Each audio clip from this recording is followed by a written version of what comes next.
Stephen Squibbs presents this month's board certification tip. Hello, everybody, and welcome to another segment of our board certification tips. And today we have a great guest, Cash Eaton, who is from West Palm Beach with the Sasser, Cestero Roy law firm. And he is one of the 10 folks that passed the board certification exam. Cash, how are you today? I'm doing good, Eddie. How you doing? Congratulations on such an incredible achievement.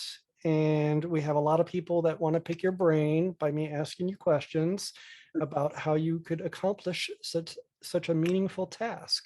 So this test, they give you core groups, they give you sub-core groups. Yeah. Where did you go from there? Let's see. So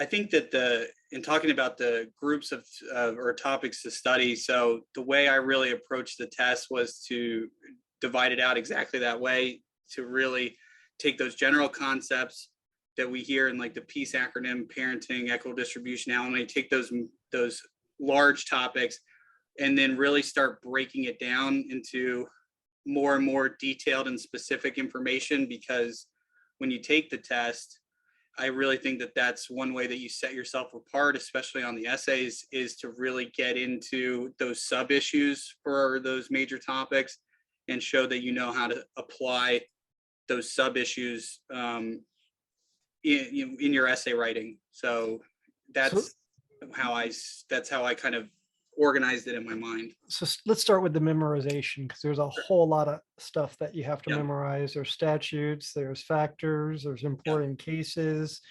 What resources did you use to load all of this data into your head? Sure. So in the beginning of my studying, the materials I used, or I would say relied on heavily, is 2 years of the red books or of the Cert review materials, and 2 years of Florida law weeklies, but really I mean the case law, the green books. The green books, because people who do Florida law weekly will make a green book with all the family law cases, but if you don't have access to that, even if you just pulled it from Westlaw or Fast Case or something like that, just basically 2 years of case law so that you know kind of what are the trending topics in family law, which really helps with understanding the sub issues, whether that's jurisdictional disputes or splits between the Court of Appeals, whatever it might be. Really kind of get an idea of where the test preparers, what they might be testing you on, because they're kind of hot button or more common issues. So that's where I started as far as what materials I relied on heavily.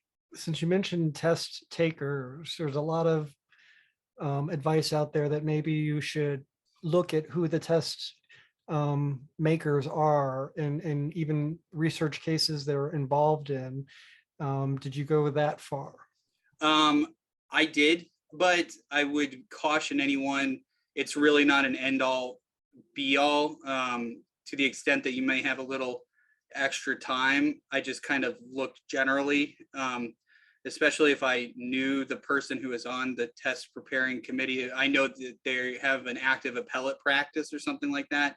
Then I really did try and clue or key in on maybe what decisions they might have been involved in the past couple of years, but that was more just to kind of round out my studying, because if you do all the other stuff of taking the materials and starting to work it down and really start to understand and apply it, you should be fine nonetheless. So yeah. The answer is yes. Did you like manipulate the data? Like some people, if they write out an outline or these anachronisms to remember all the factors, how did you get all the stuff in your head? Sure. So this is the best, or this is what I would call my major piece of advice for those taking the exam. In order to memorize the factors, because family law is so factors heavy, I was big on the term escapes me, but when you take like scuba, when you use the factors, you try and work them into words. Onomatopoeia or something. Yeah, the mnemonics, that's the word I'm looking for. So I was very big in mnemonics. Kerrigan is, I think, the master of mnemonics, and I Yeah. think she has a mnemonic for everything.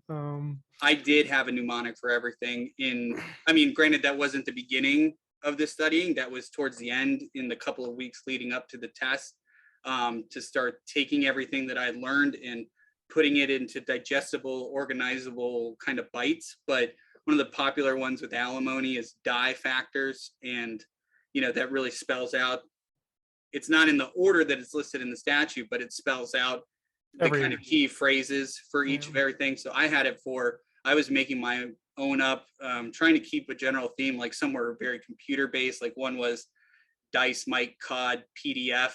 I forget which one that was, but it was taking that information and trying to put it in my brain that way is really beneficial. And plus that way, when you're taking the exam, you can kind of write that down very quick in your notes and always kind of refer back to it throughout the exam. So it's a good way to organize it. And trying to work down the elements into organizable words. So like, don't say the duration, don't try and memorize it as like the duration of the marriage, try and just memorize it as duration, to really simplify it like that, especially with relocation factors, because some of those factors are very long. So you've got to just try and take the key words or the key bites so that you can apply it in the exam. So memorization is not all you need to pass this test. Mm-hmm. You have to show proficiency, you have to apply the law to the facts. And how did you take it from memorization to mastery?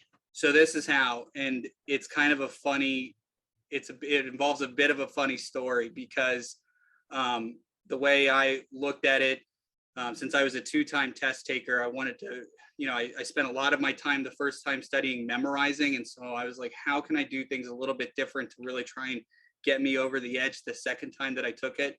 And so one of the ways in which I did it, because I'm a big believer, not only studying, but studying creatively and effectively. So one of my creative ways of studying was actually teaching the materials. And the way I did that is a quick anecdote. My fiance and I, we were very big hockey fans. And so we would still go to the games. That's my thing. I'm not going to miss the games leading up to, I'll miss a lot of stuff, but I'm not going to miss the games in my studying. And so since we have an hour car ride down to Sunrise, Florida, and an hour car ride back home, I was teaching her material. And God bless her, because who would want to learn family law on an hour car ride down and back? But she worked through it with me, and I would teach her the stuff. I teach her, what alimony, if I'm talking about alimony that day, I teach her about need and ability to pay and how that can be affected by these variables, how to get to net income. Every type of topic. And it was, as I was teaching it, I really felt myself starting to understand the materials and starting to apply it. And then the best part of it is that if she was confused about something, or she's saying, that doesn't make any sense, or what happens if this happens, it causes your brain to really start thinking creatively and trying to pivot, which is obviously great for the exam because you don't know what's on it. So it allows you that ability to think quickly and effectively when you're giving an answer to the person who's listening to you. So if you have family, friends, a spouse, anyone, then that's what I recommend highly doing. It sounds like you probably made your marriage stronger by teaching all this stuff. There is some truth in that, I'm sure. My first wife was a forensic accountant. I have stories about that. I kid. Study groups or solo? I think that's a very personal choice. I did do some group studying, but not in large groups. I had some friends who were colleagues, who were taking the exam. And so they would call me up routinely and ask advice or questions or things like that. Sometimes I would, and I'd reach out to them. And so I'm a big fan of reaching out to people and having people pick your brain so that that you're thinking, and again, kind of teaching the materials. I think some people might get nervous in their studying about asking other people because they're worried that they might be letting someone know that they don't know the material as well as they had hoped, or something like that. But I'm a big believer in reaching out. You don't want to get stuck in your ways when you don't know the right answer. But so it's a personal thing. If you work well in groups, then by all means. But I did a vast majority of my studying solo, no doubt. And how many hours would you say you put in? I mean, could you even quantify that? Yeah, I think I can. I mean, I was a lot more diligent about keeping track of the amount of hours the first time I was studying for the exam. I really do feel that I probably hit at least 150 hours. I started around Thanksgiving break and a little after that, and then did a lot of studying in December and January, but a lot in December. So, I mean, I probably hit 150. I think I hit less hours the second time. Just everything was kind of crazy with COVID and that kind of stuff. And so I probably didn't do as many hours, but I do think that I studied more effectively and more creatively. And granted, some of it does stick when you study for the first time. So, the first time you're studying for it, it's a blank slate, but the second time it's not a blank slate. You're going to retain some of it at least. And the reality is, because of the pass rate, I mean, chances are you're not going to pass the first time. Right. Did you take a look at your answers or look at the test after your first test? Oh yeah, and took a lot of notes. I highly recommend that. I know of people who have failed and got frustrated or was like, well, I'm not doing that again. So they didn't, but you'd be surprised at how I think it's a good thing to know in general, because especially if you're pretty hell-bent on taking it the second time, which I was. So you definitely need to do that if you're going to take it a second time, but you should do it just in general, because you should know how close you were, how far you were, because, it might surprise you. Yeah, it makes it real. Like when I took the test, I had no thought I was going to actually pass it, and I just got lucky. I did, but I was all prepared to take it a second time and was going to use that first experience as just an opportunity to learn what the test was like and to be familiar with it and not be scared of it. And you come from a firm that believes in board certification. Right. Yeah, there are 4 board certified attorneys at the firm. So, I mean, I knew if I didn't pass the first time, I would take it the second time. That's why I took really diligent notes and was all about that, because I knew. Now that you've passed, are you interested in serving on the board cert committee and writing the test? Definitely interested in it. I mean, I haven't, talked to anyone really about it, but I mean, I think it's a good way to give back, in order to make sure that, good attorneys are doing the test, or making the tests and things like that. So yeah, I'm definitely interested in it. But I know it's a lot of work. I think it's the most work I've put on any committee in the Florida bar. And it's one of those big bar committees, not a section committee. Yeah, that's what I've heard. Any other tips that our listeners may benefit from your experience? Time management in 2 ways, both in studying. If because it's kind of funny, because I understand that my circumstances are different than a lot of other test takers. I have a fiance, but I'm not married. I don't have kids. I know that kids, especially if they're younger, are a very difficult thing to balance with preparing for the test, but that's okay. The same as a hockey habit, I think. But, right. Same as a hockey habit. We all have things that distract us. We can't study all the time. You gotta focus on other things, but it's definitely something. So the preparation, when you start hearing things like 150 hours or, even 100 hours, it might seem daunting, but if you break it out over time, it's definitely something that's doable. The thing that is important to remember is just about consistent studying, during that study period and during that study time. So, I mean, it does become daunting if you cram for it a couple of weeks before, but if you space it out over time, anything can pretty much be managed.